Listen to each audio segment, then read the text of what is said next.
Halo Sobat Pena Kencana, kali ini kita akan membahas tutorial untuk konversi SKP ke dalam angka kredit.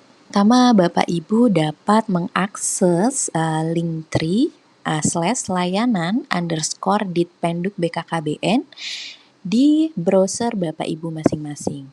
Lalu kemudian Bapak Ibu dapat mengklik pada tulisan dokumen dan regulasi Jabatan Fungsional Penata KKB.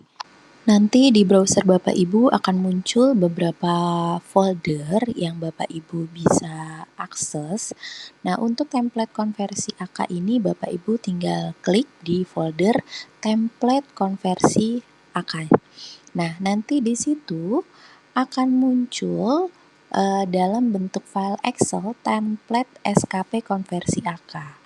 Bapak Ibu bisa mengunduh terlebih dahulu file tersebut untuk nanti digunakan dalam proses konversi. Jadi jangan diisi di situ, tetapi harus di-download dulu di laptop atau PC Bapak Ibu masing-masing. Nanti Bapak Ibu dapat membuka filenya yang mana terdiri dari beberapa sheet, yaitu input data dan juga input data kinerja. Bapak Ibu cukup mengisi untuk sheet yang berwarna hijau, yaitu input data dan input data kinerja. Kemudian Bapak Ibu juga dapat menyiapkan dokumen PAK terakhir, yaitu dokumen PAK periode Januari-Desember 2022, yang mana data tersebut akan dimasukkan ke dalam template SKP konversi. Pertama-tama kita mengisi terlebih dahulu data kepegawaian, mulai dari nama, NIP sampai dengan unit kerja. Di dalam pengisian data tersebut ada beberapa row atau baris yang dalam bentuk list atau Bapak Ibu bisa memilih drop down. Contohnya jenis kelamin, lalu nanti ada pendidikan tertinggi, golongan ruang, itu tinggal memilih dari list yang telah ada di baris tersebut.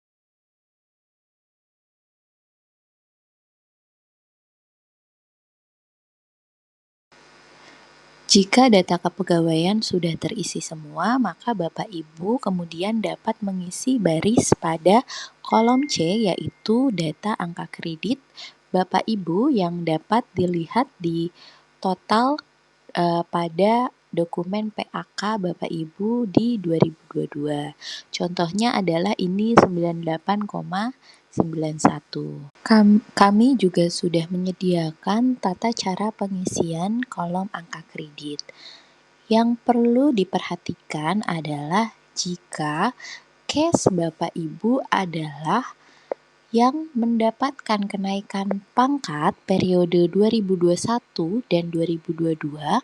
Yang pertama adalah case-nya jika ahli madya golongan 3D ke 4A, maka perlu diperhatikan bahwa pengisian angka kredit total tidak sama dengan yang dijelaskan sebelumnya, tetapi adalah harus dikurangkan terlebih dahulu dengan angka kredit sebesar 100. Contohnya, angka kreditnya 239,61 di PAK 2022, maka harus dikurangkan 100 menjadi 139,61. Nah, jumlah tersebut yang dimasukkan ke dalam baris AK.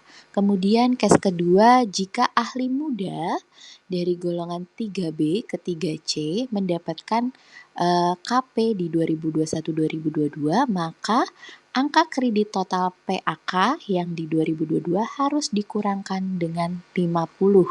Contohnya 98,7 dikurangkan 50, maka 48,70. Nah, angka kredit tersebut yang dimasukkan ke dalam baris AK di atas.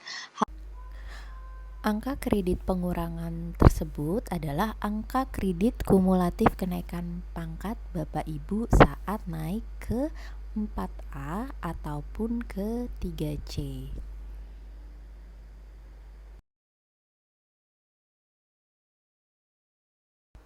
Kemudian masuk ke dalam sheet berikutnya, yaitu input data kinerja, di mana baris pertama adalah periode penilaian. Bapak Ibu dapat memilih periodenya apakah tahunan atau bulanan sesuai periode penilaian SKP Bapak dan Ibu. Saya mencontohkan mengklik yang tahun.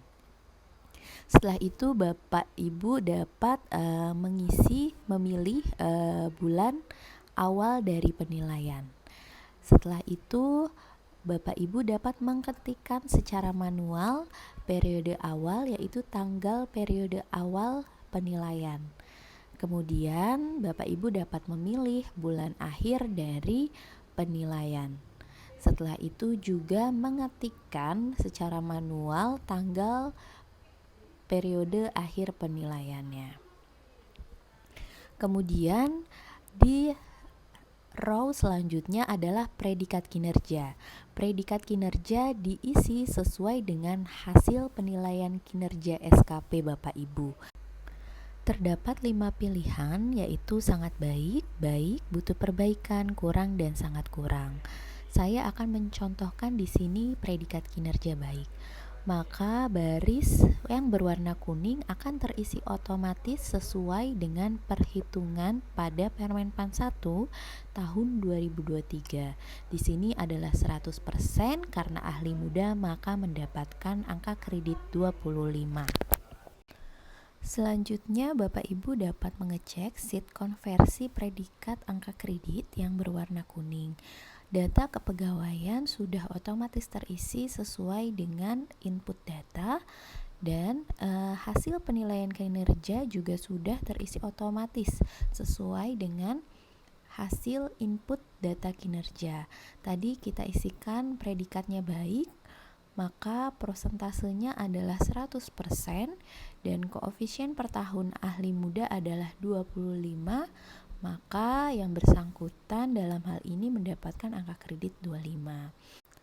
Beralih ke sheet selanjutnya, yaitu sheet angka kredit konversi akumulasi, yang mana datanya sudah terisi otomatis dan juga di situ terdapat baris untuk penilaian angka kredit sampai dengan 2022 yang tadi kita isi dari PAK 2022, dan juga hasil penilaian konversi tahun 2023, yaitu tadi sebesar 25 angka kredit. Maka ditotalkan dari kedua angka kredit tersebut sejumlah 120,91. Jadi itulah akumulasi angka kredit Bapak dan Ibu. Selanjutnya kita masuk ke sheet PAK baru, di mana data kepegawaian juga sudah terisi otomatis dan juga hasil penilaian angka kredit sudah terisi otomatis, yaitu pada baris AK konversi, yang mana angka kredit lama yaitu dari AK sampai dengan 2022. Lalu AK baru yaitu hasil konversi dari SKP. Maka keduanya dijumlahkan, yaitu di total menjadi 120,91 sesuai dengan jumlah pada sheet konversi akumulasi. Selanjutnya di keterangan nanti Bapak Ibu dapat melihat bahwa angka kredit yang harus dicapai untuk kenaikan pangkat ataupun kenaikan jenjang jabatan berapa. Contohnya jika di sini karena ahli muda, maka naik pangkat butuh 100 dan naik jenjang butuh 200 angka kredit.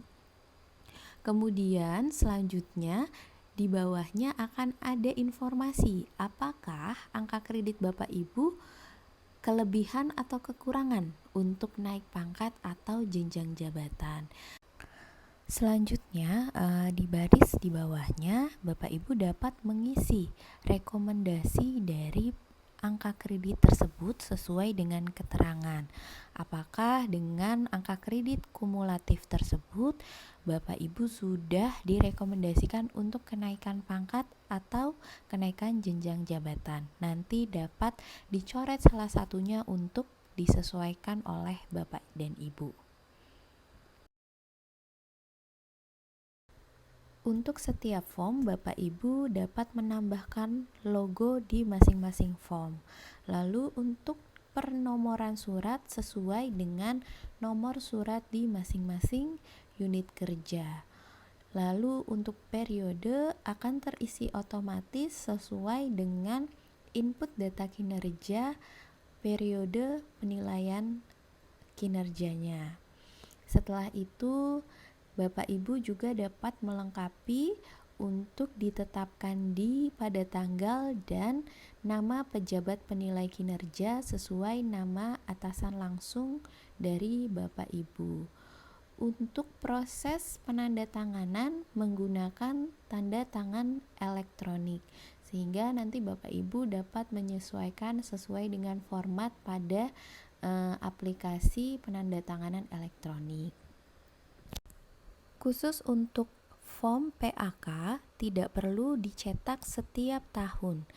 Form PAK dicetak jika Bapak dan Ibu punya urgensi kenaikan pangkat atau kenaikan jenjang jabatan. Sekian tutorial dari kami. Semangat terus untuk seluruh sobat pena kencana di Indonesia.